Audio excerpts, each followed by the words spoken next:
Hi friends, మీకు ఈ video నచ్చినట్లయితే తప్పకుండా లైక్ చేయండి. సరస్వతి మేడం కోమాలోకి వస్తే ఆరోగ్య యాక్సిడెంట్ చేసింది ఎవరో కూడా తెలుస్తుంది. ఎట్టి పరిస్థితుల్లోనూ ఈసారి మాత్రం వాళ్ళు నా నుండి తప్పించుకోలేరు అని అమర్ అంటూ ఉంటాడు. దాంతో అక్కడే ఉన్న మనోహరికి చెమటలు పడుతూ ఉంటాయి. సరే సార్, మీరు రెస్ట్ తీసుకుంటూ ఉండండి, నేను వెళ్ళి సరస్వతి మేడంకి ఎలా ఉందో చూసొస్తాను అని చెప్పి అమర్ డాక్టర్ దగ్గరికి వెళ్ళి, డాక్టర్ గారు సరస్వతి మేడంకి ఇప్పుడు ఎలా ఉంది, ఆవిడలో ఇంప్రూవ్మెంట్ ఏదైనా ఉందా అని చెప్పి అడుగుతూ ఉంటే, లేదండి, నేను గత నెల రోజులుగా ఆవిడకి ట్రీట్మెంట్ చేస్తున్నాను. ఎప్పుడైనా ఆవిడ కోమలోకి వస్తే మీరు ఇన్ఫామ్ చేయమని చెప్పారు కదా, ఇన్ఫామ్ చేద్దామని నేను కూడా చూస్తున్నాను, కానీ ఇప్పటి వరకు ఆవిడ ఒక్కసారి కూడా కళ్ళు తెరిచింది లేదు అని చెప్పి డాక్టర్ అంటూ ఉంటారు. మరోవైపు బాగి రామ్మూర్తికి ఇష్టమైనవన్నీ కూడా చేసుకొని తీసుకువస్తుంది. నాన్న తిను నాన్న అని చెప్పి అలా బాగి ప్రేమగా రామ్మూర్తికి తినిపిస్తూ ఉంటే, నీ వంట రుచి చూసి ఎన్ని రోజులు అయిందమ్మా అని చెప్పి అలా రామ్మూర్తి ఎమోషనల్ అవుతూ ఉంటాడు. నీ జీవితం ఏమవుతుందోనని ఇన్ని రోజులుగా నాకు ఎంతో దిగులుండేది, కానీ ఈ రోజుతో ఆ దిగులంతా కూడా పోయింది. బాబుగారు లాంటి దేవుడు నీకు భర్తగా లభించాడు, నిజంగా నువ్వు అదృష్టవంతురాలివమ్మా అని చెప్పి రామ్మూర్తి అంటూ ఉంటే, అవును నాన్న, ఆయన నన్ను ఎంత ప్రేమగా చూసుకుంటున్నారో, ఇంతకు ముందులాగా ఆయన నా మీద కోపాన్ని ప్రదర్శించడం లేదు. అక్క మీదంతా నా మీద ప్రేమ చూపించకపోయినా నన్ను కూడా కేరింగ్గానే చూసుకుంటున్నారు. నాకు అది చాలు నాన్న. పిల్లలు కూడా నెమ్మదిగా నన్ను అర్థం చేసుకుంటున్నారు అని చెప్పి అలా బాగి రామ్మూర్తికి చెబుతూ ఉంటుంది. ఇప్పుడు నాకు మిగిలిపోయిన ఒకే ఒక దిగులు, మీ అక్కమ్మ ఒక్కసారి నా పెద్ద కూతుర్ని కూడా కళ్ళారా చూసుకొని తనకి క్షమాపణలు చెప్పుకుంటే ఆ తర్వాత నేను చనిపోయినా పర్వాలేదు అని రామ్మూర్తి అంటూ ఉంటాడు. వద్దు నాన్న, దయచేసి అలా మాట్లాడొద్దు. అక్క మనల్ని కలుస్తుంది, మనమంతా కలిసి అక్క పిల్లలతో సంతోషంగా ఉంటాం. ఇంకెప్పుడు కూడా అలా మాట్లాడకు, నీకేదైనా అయితే నేను అనాథన అయిపోతాను నాన్న అని చెప్పి బాగి అంటూ ఉంటుంది.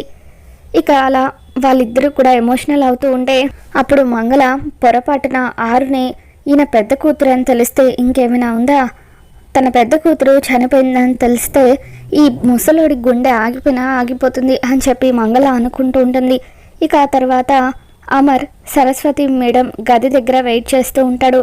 అప్పుడు డాక్టర్, సార్ సరస్వతి మేడం కళ్ళు తెరిచారు అని చెప్పి అంటూ ఉంటే, మిస్సమ్మ వాళ్ళు సరస్వతి మేడం కోసం ఎంతగానో ఎదురు చూస్తున్నారు, ఈ విషయం తెలిస్తే ఎంతో సంతోషిస్తారు, నేను ఇప్పుడే వెళ్ళి మిస్సమ్మకి చెప్పొస్తాను సార్ అంటూ అలా పక్క రూమ్లో ఉన్న బాగి వాళ్ళ దగ్గరికి రాతోడు పరిగెత్తుకుంటూ వస్తాడు. అలా పరిగెత్తుకుంటూ మిస్సమ్మ అని అక్కడికి వచ్చి ఆయాసపడుతూ ఉంటే, ఏమైంది రాతోడు, ఎందుకు అలా కంగారు పడిపోతున్నావు అని చెప్పి బాగి అడుగుతూ ఉంటుంది. సరస్వతి మేడం స్పృహలోకి వచ్చారు మిస్సమ్మ అని రాతోడు అంటూ ఉంటాడు. దాంతో రామ్మూర్తి ఒక్కసారిగా లేచి కూర్చొని, సరస్వతి మేడం స్పృహలోకి వచ్చారా, వెంటనే నా పెద్ద కూతురు గురించి తెలుసుకోవాలి అని చెప్పి అలా లేచి నిలబడబోతూ కింద పడబోతూ ఉంటాడు. ఆగు నాన్న, ఇలా కూర్చో అని చెప్పి అలా వీల్ చైర్లో బాగి రామ్మూర్తిని కూర్చోబెడుతుంది. వెంటనే రామ్మూర్తిని సరస్వతి దగ్గరికి తీసుకొని వస్తూ ఉంటుంది. అయిపోయింది, ఏదైతే జరగకూడదు అనుకున్నానో అదే జరిగిపోయింది, ఈ మనోహరి బతుకు బస్టాండే అని చెప్పి మంగళ అనుకుంటూ ఉంటుంది. మరోపక్క సరస్వతి స్పృహలోకి వచ్చిందని తెలుసుకున్న మనోహరి కూడా ఎంతగానో కంగారు పడిపోతూ ఉంటుంది.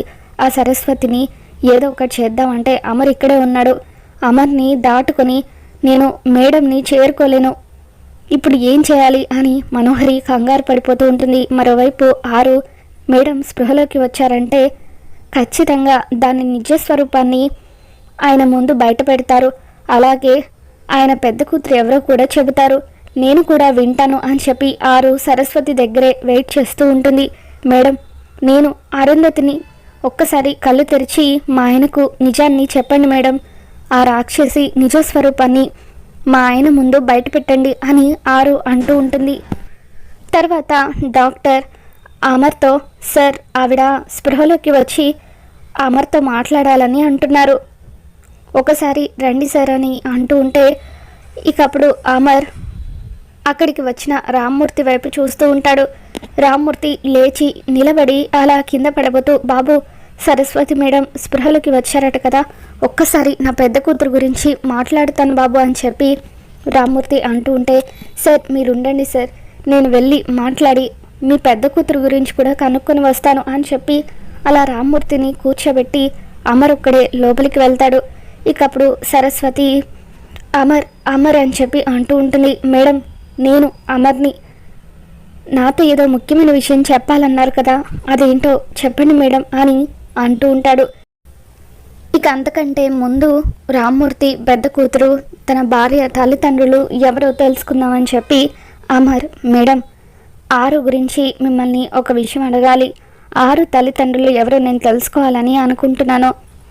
నిజం చెప్పాలంటే ఇది ఆరు చివరి కోరిక. తను చనిపోయే ముందు తల్లిదండ్రుల కోసం ఎంతగానో వెతికింది, కానీ ఫలితం లేకుండా పోయింది. అందుకే తన తల్లిదండ్రులు ఎవరో మీ ద్వారా అయినా తెలుసుకోవాలని అనుకుంటున్నాను. ప్రార్థన హోమ్స్ నుండి కొంతమంది పిల్లల్ని అమ్మ అనాథాశ్రమానికి షిఫ్ట్ చేశారట కదా, వాళ్ళలో నా భార్య ఆరు ఉంది. అలాగే మా మామయ్య వాళ్ళ పెద్ద కూతురు, ఆవిడ్ని చిన్నప్పుడే పుట్టగానే అనాథాశ్రమం మెట్ల దగ్గర వదిలేశారట. తను కూడా మీ దగ్గరే పెరిగిందని తెలిసింది. తనెవరో తెలుసుకోవాలని అనుకుంటున్నాను, ఆవిడెవరో చెబుతారా అండి అని చెప్పి అలా అమర్ సరస్వతిని అడుగుతూ ఉంటే, రోజుల బిడ్డని వదిలేశారా? ప్రార్థన హోమ్స్ అంటే సూర్యాపేటలో ఉన్న ప్రార్థన హోమ్సే కదా అని చెప్పి ఆవిడ అడుగుతూ ఉంటారు. ఇక అప్పుడు అమర్ అవును అని చెప్పి, తనెవరో మీకు తెలుసా మేడం అని చెప్పి అడుగుతూ ఉంటాడు. ఇక దాంతో ఆ అమ్మాయి మరెవరో కాదమర్, అరుంధతి అని చెప్పి సరస్వతి మేడం అనగానే ఇక అప్పుడు అమర్ ఒక్కసారిగా షాక్ అవుతాడు. ఇక ఆరు కూడా ఏడుస్తూ ఉంటుంది. అంటే ఇన్ని రోజులుగా నా కళ్ళెదురుగా నా కన్న తండ్రిని, నా తోడబుట్టిన చెల్లెల్ని పెట్టుకొని నేను వాళ్ళ కోసం ఎక్కడెక్కడో వెతికాను, ఎంతగానో ఏడ్చాను అని చెప్పి వాళ్ళని చూసినప్పుడే నాకు అనిపించింది వాళ్ళకి నాకు ఏదో బంధం ఉందని అని చెప్పి ఆరు అనుకుంటూ ఉంటుంది. ఇక అలా నిజం తెలుసుకున్న అమర్ ఒక్కసారిగా షాక్ అవుతూ ఉంటాడు. వాళ్ళిద్దరూ ఒకటే అంటే నేను నమ్మలేకపోతున్నాను అని చెప్పి ఇక అలా అమర్ కాసేపు షాక్లో ఉండిపోతాడు. ఇక ఆ తర్వాత సరస్వతి అమర్ నీతో మరొక ముఖ్యమైన విషయం కూడా చెప్పాలి, ఆరు చావుకి కారణమైన వాళ్ళ గురించి అని అంటూ ఉంటే, చెప్పండి మేడం అని అమర్ అంటూ ఉంటాడు. ఇక ఇదంతా కూడా చాటుగా ఉండి మనోహరి వింటూ ఉంటుంది.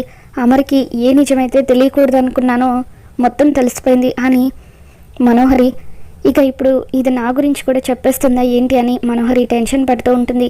అప్పుడు సరస్వతి మీతోనే మంచిగా ఉంటూ మంచిగా నటిస్తూ ఆరుని చంపింది మరెవరో కాదు మా అని చెప్పి ఇక అలా ఒక్కసారిగా స్పృహ కోల్పోతుంది. సార్ ఈవిడ స్పృహ కోల్పోయారు, మళ్ళీ ఎప్పుడు స్పృహలోకి వస్తారో తెలీదు అని చెప్పి డాక్టర్ అనడంతో ఇక అమర్ ఆవిడ్ని జాగ్రత్తగా చూసుకోండి అని చెప్పి ఇక అలా ఎమోషనల్గా బయటకు వస్తాడు. రామ్మూర్తికి ఈ విషయం తెలిస్తే గుండె ఆగిపోతుందన్న భయంతో నిజం తెలిసినప్పటికీ అమర్ తెలియనట్టుగా నటిస్తాడు. ఇక అలా రామ్మూర్తిని బాగిని చూసి అమర్ చాలా ఎమోషనల్ అవుతాడు. బాబు నా పెద్ద కూతురు గురించి తెలిసిందా బాబు అని రామ్మూర్తి అడుగుతూ ఉంటే, లేదు సార్ ఆవిడ స్పృహ కోల్పోయారు అని అమర్ అంటూ ఉంటాడు. ఇక ఆ తర్వాత రామ్మూర్తిని డిశ్చార్జ్ చేసి ఇంటికి తీసుకెళ్ళిపోవచ్చని డాక్టర్ చెప్పడంతో, సార్ మీరు మా ఇంట్లోనే ఉండాలి, నా భార్య తండ్రిగా అది నా బాధ్యత అంటూ అమర్ రామ్మూర్తిని ఇంటికి తీసుకొచ్చేస్తాడు. ఇక ఆ తర్వాత తనలో తాను చాలా బాధపడిపోతూ ఉంటాడు. అమర్ వాళ్ళ అమ్మ నాన్న ఇద్దరు కూడా ఈ విషయం గురించి అమర్ని నిలదీస్తూ ఉంటారు. ఏంట్రా హాస్పిటల్కి వెళ్ళొచ్చిన దగ్గర నుండి అదొకలా ఉంటున్నావు, ఎందుకు అలా ఉంటున్నావు నువ్వు, నీకు ఏదో నిజం తెలిసినట్టుగా అనిపిస్తుంది, అదేంటో మాకు కూడా చెప్పకూడదా అని అమర్ వాళ్ళ అమ్మ నాన్న అడుగుతూ ఉంటే, ఇక అప్పుడు అమర్ అవును నాన్న ఆరు వాళ్ళ తల్లిదండ్రులు ఎవరో తెలిసింది అని అంటూ ఉంటే, మరి సంతోషించకుండా ఇలా బాధపడుతున్నావేంటి అని వాళ్ళిద్దరూ కూడా అంటూ ఉంటారు. ఆరు తల్లిదండ్రులు ఎవరో తెలిసింది, కానీ ఒకవేళ ఆరు చనిపోయిన విషయం వాళ్ళకు తెలిస్తే వాళ్ళు తట్టుకోలేరు నాన్న, అందుకే ఈ విషయాన్ని నేను వాళ్ళకి చెప్పడం లేదు అని అమర్ అంటూ ఉంటాడు. ఎవర్రా వాళ్ళు, మనకు తెలిసిన వాళ్ళ అని చెప్పి వాళ్ళిద్దరూ కూడా అమర్ని అడుగుతూ ఉంటే, ఆరు తోడబుట్టిన చెల్లెలు మరెవరో కాదమ్మా మిస్సమ్మే అని చెప్పి అమర్ ఒక్కసారిగా నిజం చెప్పడంతో అమర్ వాళ్ళ అమ్మ షాక్లో ఉండిపోతుంది. ఇక రామ్మూర్తే ఆరు కన్న తండ్రి అమర్ చెబుతాడు. ఇక అలా వాళ్ళిద్దరూ కూడా కాసేపు షాక్ అవుతూ మిస్సమ్మని మొదటిసారి చూసినప్పుడే అచ్చం ఆరుకి చెల్లెల్లాగా అనిపించింది. ఇప్పుడు అదే నిజమైంది అని చెప్పి మరి ఈ విషయం మిస్సమ్మకి చెప్పకుండా ఇంకా ఎందుకు ఇలా నీలో నువ్వు బాధపడుతున్నావని వాళ్ళు అడుగుతూ ఉంటే మిస్సమ్మకు ఈ విషయం తెలిస్తే తట్టుకోలేదు, అందుకే నేను చెప్పకుండా దాచిపెట్టాను అని అమర్ అంటూ ఉంటాడు. ఇక అప్పుడే అక్కడికి వచ్చిన బాగి మొత్తం కూడా వినేస్తుంది. ఒక్కసారిగా తన చేతిలో ఉన్న కాఫీని కింద పడేస్తుంది. కాఫీ కప్ పగిలిపోవడంతో ఇక అమర్ పరిగెత్తుకుంటూ వెళ్ళి బాగిని చూసి షాక్ అవుతాడు. అంటే మేము మాట్లాడుకున్నంత నువ్వు వినేసావా మిస్సమ్మ అని చెప్పి అంటూ ఉంటే అవునండి అని చెప్పి మా అక్క చనిపోయిందంటే నేను నమ్మలేకపోతున్నాను. ఇన్ని రోజులుగా మా నాన్న ప్రాణాలతో ఉన్నదే మా అక్కని చూడడం కోసం, అటువంటిది మా అక్క చనిపోయిందంటే తట్టుకోవడం నా వల్ల కావడం లేదు, అటువంటిది మా నాన్న అస్సలు తట్టుకోలేరు అని బాగి అంటూ ఉంటే అందుకే మిస్సమ్మ ఈ విషయం ఆయనకు చెప్పకుండా దాచిపెట్టాను అని చెప్పి అమర్ అంటూ ఉంటాడు. ఇక అలా మొత్తానికి ఆరుని తన అక్క అన్న విషయం బాగి కూడా తెలుసుకుంటుంది. మరో పక్క ఆరు ఏమో ఇక అలా కిటికీ దగ్గర నిలబడి ఇదంతా కూడా చూస్తూ ఎంతగానో కుమిలి కుమిలి ఏడుస్తూ ఉంటుంది. బతికున్నన్ని రోజులు నేను మిమ్మల్ని కలవలేకపోయాను, నువ్వు నా తోడు పుట్టిన చెల్లెలివి కాబట్టే అనుకుంటా నువ్వు నాకు ఫోన్లో అలా దగ్గరయ్యావు అని చెప్పి అప్పుడు కూడా నువ్వే నా సొంత చెల్లివని నేను తెలుసుకోలేకపోయాను. మన ఇద్దరి మధ్య రక్త సంబంధం ఉంది కాబట్టే నేను చనిపోయిన తర్వాతైనా నా బాధను నీతో చెప్పుకోగలుగుతున్నాను, నువ్వు నన్ను చూడగలుగుతున్నావు అని చెప్పి ఇక అలా ఆరు ఎంతగానో ఏడుస్తూ దేవుడా ఇటువంటి పరీక్ష ఎవరికి ఎదురవ్వకూడదు అని చెప్పి ఇక అలా తనలో తాను బాధపడిపోతూ ఉంటుంది. ఇక బాగి ఏమో నేను ఒక్కసారైనా అక్క ఫోటోని చూడొచ్చా అంటూ బతికున్నన్ని రోజులు అక్కని కలవలేకపోయాను, ఇప్పుడు అక్క ఫోటోని కూడా ఇప్పటి వరకు చూడలేకపోయాను, దయచేసి ఒక్కసారి అక్క ఫోటోని చూపిస్తారా అని చెప్పి బాగి అలా అమర్ని అడుగుతూ ఉంటే ఉండు మిస్సమ్మ ఇప్పుడే వెళ్ళి ఫోటో తీసుకువస్తాను అని చెప్పి అమర్ ఫోటో తీసుకువచ్చి బాగీకి చూపిస్తూ ఉంటాడు.